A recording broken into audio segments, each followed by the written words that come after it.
TSRTC కొత్త బస్సులను ప్రారంభించింది. సుమారు 80 కొత్త బస్సులను ప్రస్తుతం అందుబాటులోకి తీసుకొచ్చింది. ఇక వీటిలో 30 ఎక్స్ప్రెస్, 30 ఏసీ, 20 స్లీపర్ బస్సులను ఆర్టీసీ నడుపుతోంది. సుమారు 400 కోట్లతో ఈ బస్సులను ఆర్టీసీ కొనుగోలు చేసింది. ఇక మరింత సమాచారం మా ప్రతినిధి కిరణ్ అందిస్తారు. కిరణ్. టీఎస్ఆర్టీసీ ఇటు కొత్త బస్సులను అందుబాటులోకి తీసుకొచ్చింది. దశల వారీగా బస్సులన్నింటినీ కూడా అందుబాటులోకి తీసుకొస్తున్నటువంటి నేపథ్యంలో ప్రస్తుతం 80 బస్సులను కూడా అందుబాటులోకి తీసుకొచ్చినటువంటి పరిస్థితులు కనబడుతున్నాయి. ప్రస్తుతం ఆ బస్సులన్నీ కూడా ప్రారంభించినటువంటి పరిస్థితి కనబడుతుంది.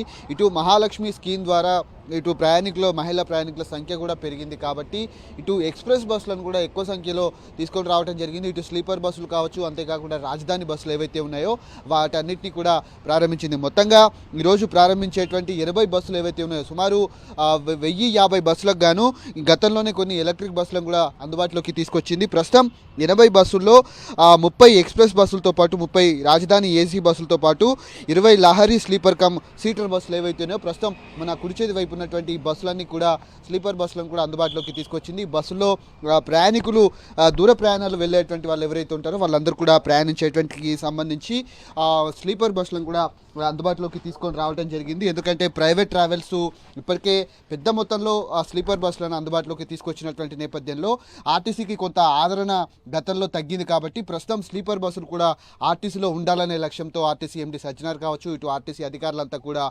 కొత్త ప్రయత్నాలు కూడా చేసినటువంటి పరిస్థితులు అయితే ఉన్నాయి. ఇందులో చాలా వరకు ఫెసిలిటీస్ అయితే అందుబాటులో ఉన్నాయి. అటు డిజిటల్ టైమర్తో పాటు సీసీ కెమెరాలు ఏవైతే ఉన్నాయో మన వీడియో జర్నలిస్ట్ సతీష్ కూడా చూపెట్టేటువంటి ప్రయత్నం అయితే చేస్తున్నాడు. ఆ డిజిటల్ వాచ్తో పాటు అలారం సిస్టమ్తో పాటు అంతేకాకుండా సీసీ కెమెరాలు ఏవైతే ఉన్నాయో వాటన్నిటిని కూడా ఏర్పాటు చేయడం జరిగింది. ఎమర్జెన్సీ ఎగ్జిట్ను కూడా కొంత పైన కూడా ఏర్పాటు చేసినటువంటి పరిస్థితి.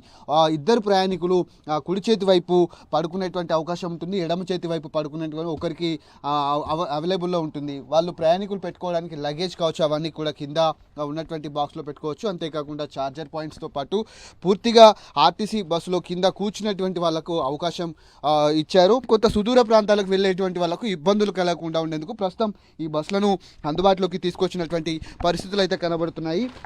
ఈ పుష్ సీట్లు ఏవైతే ఉన్నాయో ప్రయాణికులు కంఫర్ట్గా కూర్చునేందుకు ఇటు లగేజ్తో పాటు వాటన్నిటిని కూడా పెట్టుకొని వెళ్ళేటువంటి వాళ్ళందరికీ కూడా ఇటు కొంత లైటింగ్ సిస్టమ్ను కూడా ఏర్పాటు చేయడం జరిగింది.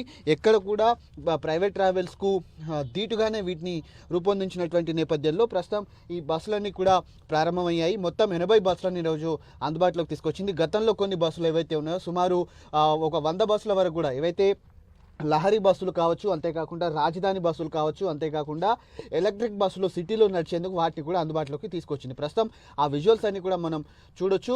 ఈ బస్సులు ఏవైతే ఉన్నాయో వీటన్నిటిని కూడా జిల్లాల వ్యాప్తంగా అటు కావచ్చు లేకపోతే కొంత ఇతర రాష్ట్రాలకు కూడా వెళ్లే విధంగా వీటన్నిటిని కూడా రూపొందించారు. ఎందుకంటే సంక్రాంతి పండుగ కూడా ముందున్నటువంటి నేపథ్యంలో ప్రయాణికులకు ఎలాంటి ఇబ్బందులు లేకుండా ఉండేందుకు వీటిని తీసుకొని రావడం జరిగింది. మొత్తం 400 కోట్లతో కొత్త బస్సుల కొనుగోలను కూడా ప్రారంభించి దశల వారీగా వాటిని కూడా ప్రారంభించినటువంటి పరిస్థితులు అయితే కనబడతాయి. ఫిబ్రవరి వరకు కూడా మరికొన్ని బస్సులు వచ్చేటువంటి అవకాశాలు అయితే కనబడతా ఉన్నాయి. కెమెరామెన్ సతీష్తో కిరణ్, సాక్షి టీవీ, హైదరాబాద్.